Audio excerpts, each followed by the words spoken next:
they could ever try and get around that, but Zuzi is working his way back over towards that CT arch, kind of keeping it a little bit passive. Zeva mollied out, and time's running down. Yeah, and they're going to be forcing the A site because they know they can't really... I mean, Banana is so intimidating if you know you're going against an Opera there, and you have no control of it whatsoever. You don't even have a member near it. So now you're committed to this A hit. Zuzi does get taken out. Nice shot from Zever.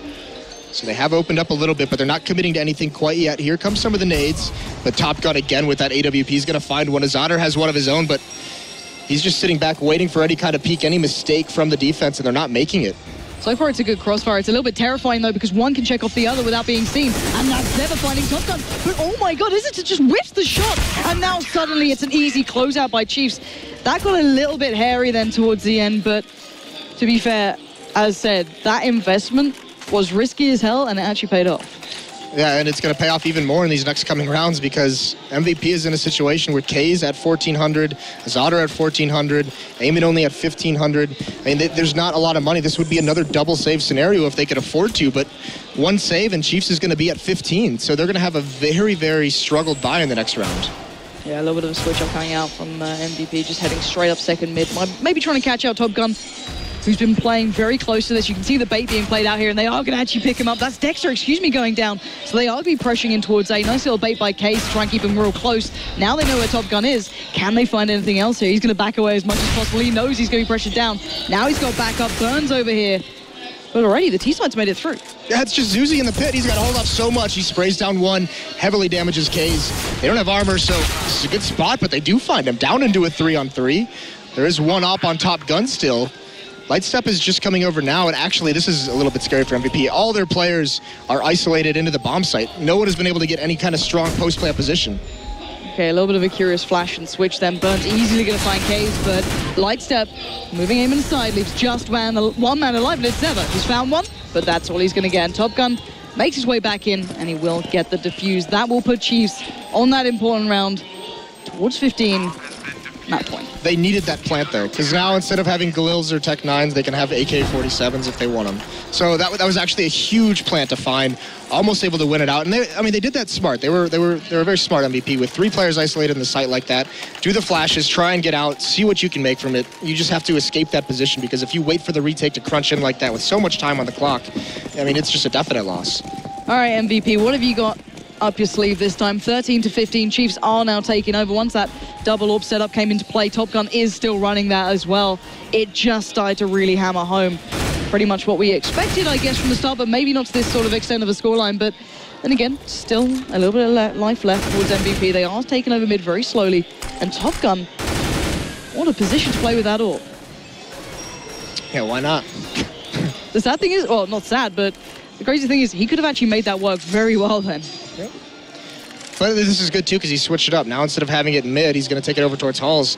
And this is a spot they're going to go right at him. He's got a great opportunity to give his team one extra kill. Azadar's jumped up. 2 teammates coming up the stairs. Hasn't found anyone quite yet though, and 2 members playing on ramp side for Chiefs. But now with that smoked off, they're going to have to rotate around. Well, it looks like they're once again working back down mid. Isra and ACAP were both down there, but they've only gone to recover the bomb. They're coming back again. A couple of shots down towards Banana, maybe trying to keep those 2 playing deeper into the side, but it is going to come around to this one hit, I guess, which is going to be to the hands of Top Gun. And that crossfire from Dexter, joined by Zuzi and CC Arch, and that has just suddenly gone pretty darn bad. But it is a 1-for-1 trade out. Now the flashes are good, Eamon's there, but Dexter, he only took one with him. That gives the T-side a little bit of a chance here. They've suddenly got the bomb down, they've got 2 players alive, they have time to set up, and they know those last 2 players were playing B. Incredible take from MVP, nicely done. Chiefs can't hold it off. Case, he's got to hear this flanker coming up mid. He knows exactly where Lightstep is.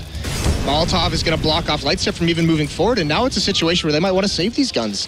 In this 2-on-3, that's exactly what's going to happen. Lightstep starts walking back down mid. Burn is going to run and evacuate back towards the B bomb site, so MVP have bought themselves a lifeline. That plant in the last round did so much to allow them to win this and extend this at 14-15, and on top of that, getting those kills, like, they got 4 kills in that round, and now the economy for Chiefs is so weak. Or 3 kills, excuse me. There's 3 kills in a plant. But, I mean, you look at Zuzi, only has 1,700 in this round. Dexter's only got 2K. Lightstep's going to have to drop a weapon, but outside of that, they might have a pistol or a FAMAS of some sort. So, MVP doing everything they can here, clawing their way back into this last round to try and force overtime. Now, what do they dare do? They can assume there's probably not going to be an AWP out to play. More than likely. Top Gun, Light Step removed. Do they go back to those B hits that are working? They adapted, they switched up. Sonny started working out towards A a bit. This is a big decision for MVP Carnal. I'm wondering where they're going to try and hit on this one. They had some success early on as set at B. Later into this, they've started to find out a little bit more towards that A side, but again, real caution towards Banana. They know that Bernard's been playing behind that car. They know that they like to push down a little bit, but not going to find much more than that at the moment, and they do have second mid being worked up by the rest. And that nade, it's got to hurt. Yeah, that nade is huge. Brings ACAP down to 40, softens him up for later on in the round, and Zuzi playing on balcony. Dexter is underneath the porch. He's backing up Top Gun, who, like you said, doesn't have that AWP in this round, just an M4 for him. And MVP now positioning themselves to move up mid. 4 members look like they're ready to take over bracket. And then another nade does 50 damage to Kaze. Oh, this is suddenly starting to look a little bit questionable for the T side. But then again, we're going to see Dexter falling back. They do have some control. And again, they're trying to find Zuzi here. They're still trying to work out where these guys are. And the time is starting to run out now. Whether or not they're going to switch back this time is going to be my big point. I'm curious if they're going to commit. They seem pretty hesitant. They're still trying to find information. Kaze is the one looking over towards quad, but backs away. Zeva's clearing out corners.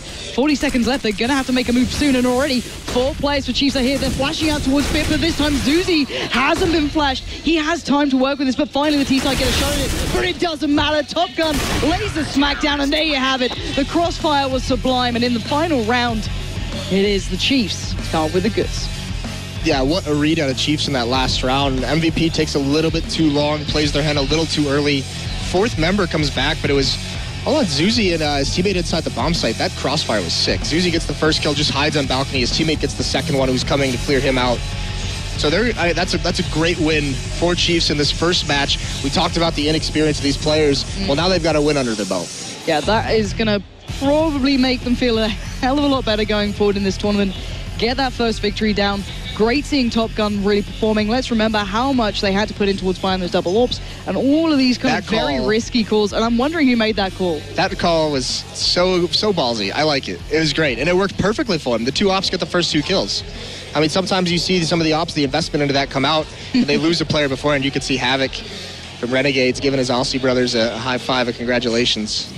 I think, once again, always surprised by these teams coming through. The Malaysians for MVP Carnal really pushing the limits here. That was a very close game, to be honest. Yeah, especially coming down, you know, at 13-15, and they had that save round. They were just beaten up, and the clawback into that game was pretty incredible. Or 13-14 when they made that one good round. They lost it, but they got 3 kills in the bomb plant that allowed them to buy into the next round, that allowed them to almost take it into overtime. So really good stuff from them. Yeah, pretty much great second game of the day. I'm absolutely chuffed with what we've been seeing so far, so I can't wait to hear what the desk has to say about that one. Well, that was a lot closer than we had perhaps anticipated originally. The Chiefs were the favorite on the desk for sure. And in the eyes of many experts, we just had Blair also giving his 2 cents as he just arrived. And he also thought that the Chiefs were going to have that one pretty easily. But we definitely had a scrappy game. Yeah, well, I guess we prefaced it that we don't really know what to expect of MVP. And if their carries were to show up in case and Izzad on this occasion, then they definitely had a shot, and they definitely did. I think they made a lot of very clear errors in their game that they could very easily clean up, and probably doesn't happen on a game-to-game basis. But you know, it's just those small things that actually prevented them from going through to the next round and playing Cyberzone. Yeah, I think they were like there was at least one sort of reoccurring problem, which is that B-bomb site where like they will have, I think a couple of rounds it was Eamon like pushing down, and when he sees a couple of people running, he has like a choice to make. He can either just fall back and smoke off and play defensively with the other person in that site, or they can try and go aggressive. But like they kept choosing a middle route where he hangs around, but it's not like the guy in the bomb site will like pop flash him to go and fight, and like he doesn't really use his own grenades either. So it becomes like this really confusing fight where, and because Chiefs just decided to run, they just said every time we catch someone at that corner, we'll just run. And then they couldn't stop that. So, I mean, they had the tools for it. They just didn't really know how to, like, communicate up properly, I guess. Yeah, they actually had really weird ways of gaining banana control because they didn't actually gain banana control. It was more or less like you do the initial 2-man push out into banana like you see a lot of teams do. But instead of actually having both people commit to running out and actually taking the fight, going for a favorable trade, MVP seemed more than happy to just send one guy out as a bit of a scout, take a fight, and then trade with the second guy. So you're getting at best a 1-for-1 trade, and that's not what you want on the CT side, and especially because if you're left with that one guy alone on the B-bomb side, you can't play that aggressively in Banana, especially without knowing what's further down. If Chiefs have pushed more aggressively up Banana like they did pretty much every round. So for me, it was just odd to see MVP constantly go for that time and time again and not make it an adjustment to actually get that 2-for-1 situation happening instead of just trading 1-for-1 willingly. It actually seemed like they had MVP had a really good point to actually take the game into the second half, but we had this crazy situation where I think it was like round 18 or 19. Like 10 to 8 or something. Yeah, it was round 18, like the third round, we had just PT50s for the Chiefs, and they somehow managed to kill everybody and steal away a couple weapons, and this like should never have happened. And I think we had a bit of sloppiness on some of the anti-ecos. Yeah, actually the round right before that was kind of quasi-buy coming in from MVP as well, because they had a really solid eco round in their second round after losing pistol, where they managed to bring Chiefs down to 1 man alive due to some slightly questionable plays from the Chiefs guys. I saw Top Gun basically running and gunning out of library with the UMP, just taking on everything instead of just playing an angle, playing it safe. But in that situation, MVP get out to a really good start where they can actually, well, they kind of get a free buy in there because they get a ton of money. They've actually gotten free weapons from that eco, or the Tech 9 buy that they had. And then they just throw it away.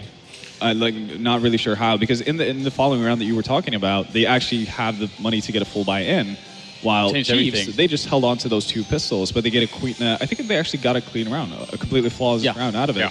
So I don't know how that happens, but yeah, just general sloppiness playing against Eco.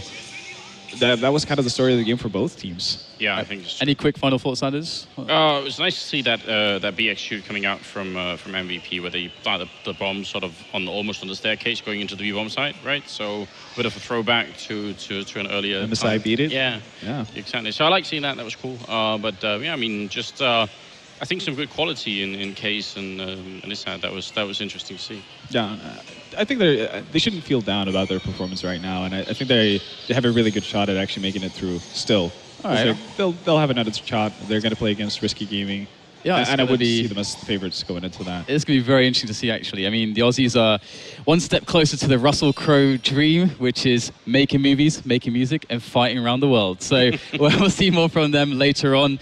Now it's time for a quick break. But of course, guys, get on social media, get on Twitter, #IEM to discuss all the matches happening here live in Taipei.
What do you call a promiscuous goblin? A vex offender. My farts after Taco Bell are like dragon's breath. They stink. What's a bowling pin's least favorite destiny mode? Strike. Why do you have a no land beyond above your fireplace? Because I like it on dismantle. A poem about Fellwinter's lie. When I die. To the Fellwinter's lie. I can do nothing. But the Fellwinter sigh. Hey girl, are you a heavy ammo synthesis? Because I can't get enough of you. How does Rahul like his legendary engrams? Medium rare. Why don't warlocks have any exotic boots? Because they're used to being carried. Well, my ex could make this one. My boyfriend is like Mike Gallagher. I have 3. Did you hear that Bungie added a shotgun only playlist? It's called Inferno. I wanted to make a Destiny joke. But all the good ones are gone. I'm a warlock, and I'm tired of titans asking if I even lift. Do you even blink? I hate you. I like my guns how I like my woman. Exotic. Your mama so fat that when she go to the tower, Lord Shax says, you're crushing them.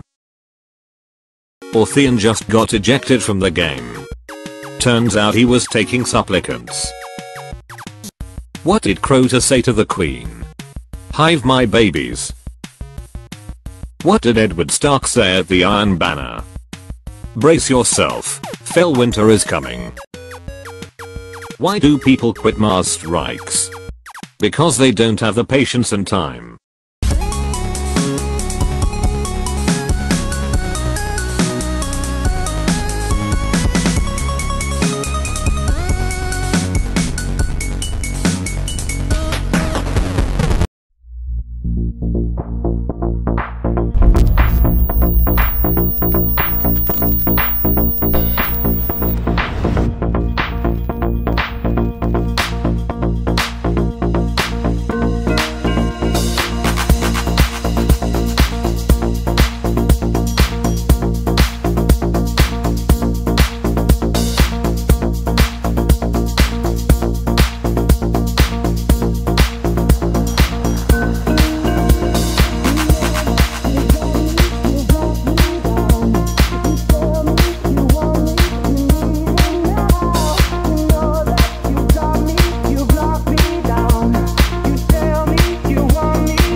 Voices in my head are scared of love. Falling people, listen up. It's never too late to change your life. So don't let them steal your life. Don't let them break your stride. There is light on the other side. You'll see all the rain clouds coming behind. It's a revolution, and we'll make it out tonight. It's a revolution.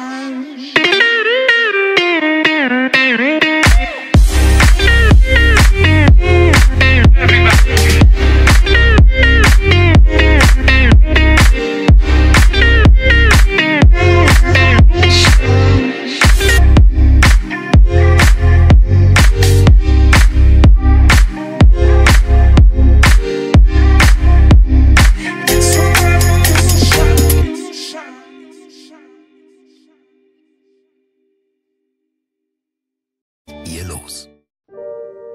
Die Enzymtherapie kann einen besonderen Wirkansatz bieten, wenn die Gelenke immer wieder schmerzen. Mit der speziellen Wirkweise der Enzyme aktiviert Wob-Enzym die Selbstheilung. Es baut die Entzündung ab und reduziert so die Schmerzen. Bringen Sie neue Bewegung in Ihr Leben. Wob-Enzym. Dafür sorgt der Deutsche Gerd Nefzer, der vorgestern einen Oscar erhielt.